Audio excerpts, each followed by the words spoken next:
আসসালামু আলাইকুম। গতকালকে আমি একটি ভিডিও করছিলাম আমাদের শাহরাস্তি উপজেলা কালীবাড়ি রোড এবং ঠাকুরবাজার এবং থানা রোডের যে প্রধান সড়কটি রয়েছে আমাদের, যেখান দিয়ে বেশিরভাগ মানুষ যাতায়াত করে, সেই বলতে কি বাজার আজকে ঢালাই দেওয়া হচ্ছে। তো গতকালকে আমি আপনাদেরকে একটি ভিডিওতে দেখাচ্ছিলাম আমাদের যে সড়কের প্রধান কাজ বাজারের, সেটা এখন চলমান। আজকে ঢালাই হচ্ছে। এখানে অন্যান্য যারা সাইডের ইঞ্জিনিয়ার দিক নির্দেশনা দিচ্ছেন, অন্যান্য শ্রমিক ভাইয়েরা কাজ করতেছেন এবং এই কাজটি আমাদের দ্রুত গতিতে হয়ে যাবে।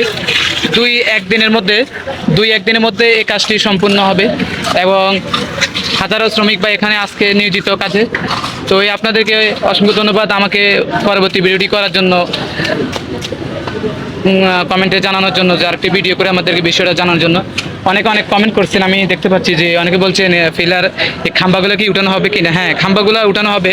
তারা বলছে ঢালাই শেষ হলে, যখন এটা একটা সিস্টেম অনুযায়ী, চলমান অনুযায়ী একটা প্রক্রিয়া যাচ্ছে, ডাইরেক্টলি তো আর করা সম্ভব নয়। সেই খাম্বা উঠানো হবে। রাস্তাটা আপনারা দেখতে পাচ্ছেন, এখানে প্রায় 8 ইঞ্চি ঢালাই দেওয়া হচ্ছে। আমরা স্থানীয় লোকদের এবং যারা ইঞ্জিনিয়ার শ্রমিক আছে তাদের থেকে জানতে পারলাম। তো আমাদের এখানে কর্মরত শ্রমিক ভাইয়েরা এখন দ্রুত গতিতে কাজ করতেছে। তো সবাইকে অসংখ্য ধন্যবাদ। সবাই ভিডিওটা শেয়ার করবেন যাতে আমাদের অত্র অঞ্চলে সবাই জানতে পারে এবং আমাদের যাত্রীদের দুর্ভোগ কমার জন্য এই রাস্তাটি এখন অনেকটাই গুরুত্বপূর্ণ এবং অনেকটাই আরামদায়ক হবে বলে আমি মনে করি।